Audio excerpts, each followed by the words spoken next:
కూడా చెప్తున్నారు పూర్తిగా మేము ముస్లిం ఓట్లు మాకు పడవనేది ఏం లేదు. సో దీంట్లో ముస్లిం ఓట్లు కూడా మాకు జూబ్లీస్లో పడబోతున్నాయని చెప్పి కూడా వాళ్ళు చెప్పడాన్ని కూడా ఎట్లా చూడొచ్చు అంటారు?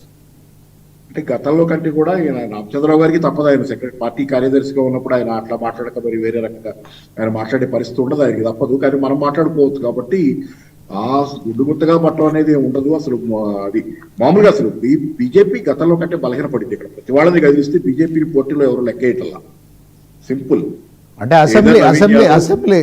అసెంబ్లీ ఎన్నికల కంటే పార్లమెంట్ ఎన్నికలకు వచ్చేసరికి కిషన్ రెడ్డికి అది మూడింతలుగా పెరిగిపోయింది సార్. అది ఓటు బ్యాంకు టర్న్ అయిపోయింది. పార్లమెంట్ ఎన్నికల్లో పరిస్థితి ఏంటంటే మోడీ వర్సెస్ రాహుల్ గాంధీ వచ్చింది.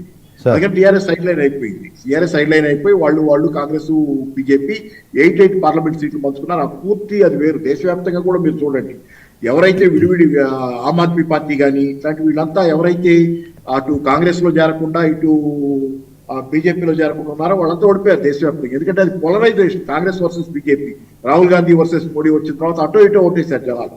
పార్లమెంట్ లెక్కలో పెట్టుకోకండి. కానీ నేను అనుకుంటాం ఎట్టి పరిస్థితుల్లో బీజేపీ ఇక్కడ పోటీ కాదు సార్, ఎట్టి పరిస్థితుల్లో పోటీ కాదు.